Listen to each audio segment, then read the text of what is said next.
எல்லோருக்கும் ஆண்டவராகிய இயேசு கிறிஸ்துவின் நாமத்தினாலே உங்களை அன்போடு கூட வாழ்த்துகின்றேன். என்னுடைய வணக்கத்தை தெரிவித்துக் கொள்கின்றேன்.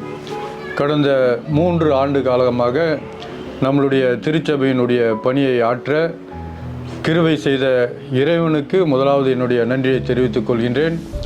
இரண்டாவதாக இந்த திருச்சபை பணியை சீரும் சிறப்போடு செய்யும்படியாக திருச்சபை மக்களாகிய நீங்கள் ஒத்துழைப்பும் உங்களுடைய ஆதரவும் உங்களுடைய உதவியும் செய்து நாங்கள் கடந்த காலங்களிலே உங்களிடம் சொன்ன பிரகாரம் எனக்கு முன்பாக பேசியவர்கள் சொன்னபடி என்னென்ன ஆலயத்துக்கு தேவைகளோ அனைத்தையும் எங்களால் முடிந்த அளவுக்கு நாங்கள் செய்து வந்திருக்கின்றோம். அதை நீங்களும் அறிந்திருக்கின்றீர்கள். எனவே தொடர்ந்து இந்த எதிர்வரும் தேர்தலிலே நாங்கள் பழைய பஞ்சாயத்து குழு உறுப்பினராக ஒரு சில பணிகளை நாங்கள் விட்டு வைத்த பணிகளை தொடர நாங்கள் இந்த நேரத்திலே உங்கள் முன் வந்து நிற்கின்றேன். குறிப்பாக நம்மளுடைய திருச்சபையிலே அநேக நல்ல காரியங்களை செய்திருக்கின்றோம். 2 காரியங்களை மாற்றம் செய்ய இருக்கின்றோம் என்று சொல்லி உங்களோடு கூட நான் நினைவுபடுத்த விரும்புகின்றேன். குறிப்பாக நம்மளுடைய முன்னால் பேசிய நம்மளுடைய பிசி உறுப்பினர்கள் பேசின போல அந்த நுழைவு வாயில் நம்மளுடைய திருச்சபையிலே ஒரு நுழைவு வாயில் மிகவும் ஒரு இன்றியமையாது இருக்கிறபடினாலே ஒரு நல்ல நுழைவு வாயில் கட்டும்படியாக ஒரு எல்லோரும் சேர்ந்து உங்களுடைய ஆதரவோடு சேர்ந்து கடவுளுடைய கிருபையோடு நாங்கள் செயல்பட இருக்கின்றோம்.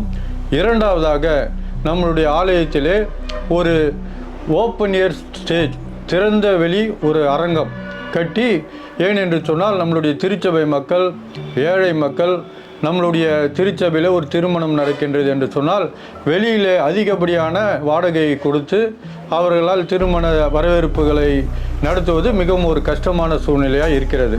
எனவே உங்களுடைய ஆதரவும் உங்களுடைய ஒத்துழைப்போடு அந்த ஒரு திறந்த வெளி ஒரு அரங்கம் கட்டினோம் என்று சொன்னால் அது அநேக திருச்சபை மக்களுக்கும் மற்றும் நம்மளுடைய ஏழை குடும்பத்திற்கும் அது பிரயோஜனமாக இருக்கும் என்பதை நான் உங்களோடு கூட நினைவுபடுத்த விரும்புகின்றேன். அதனோடு கூட ஒரு 2 ரூம் போட்ட மாதிரி ஒரு ரூம்ஸ் அந்த ஹாலில் நம்ம கட்டினோம் என்று சொன்னால் ஒரு ஊழியக்காரர்கள் வருகின்றார் என்றார்கள் அவர்களை தங்க வைப்பது, அல்லது ஒரு திருமண வரவேற்பு என்று வைத்து கொண்டால் ஒரு மணமகன் அறை, ஒரு மணமகள் அறை, அப்படி அதை பயன்படுத்துவது, மற்றும் ஒரு ஆன்மீக கூடுகைக்கு அந்த ஒரு ஸ்டேஜை பயன்படுத்துவது, இவ்விதமாக திருச்சபைக்கு பலனுள்ள நல்ல காரியங்களை செய்ய முடியும் என்கின்ற விசுவாசத்தோடு உங்கள் முன் நிற்கின்றோம். எனவே எதிர்வரும் தேர்தலிலே உங்களுடைய வாக்குகளை எங்களுடைய திருச்சபையிலே நாங்கள் நிற்கின்ற அணிக்கு முழுமையாக ஆதரவு தந்து எங்களை வெற்றி பெற்று கடவுளுக்கு முன்பாகவும் உங்களுக்கு முன்பாகவும் கடவுளுக்கு சாட்சியாகவும் எங்களை வாக்களித்து வெற்றி பெற செய்யும்படி அன்புடன் கேட்டுக்கொள்கின்றேன். நன்றி, வணக்கம்.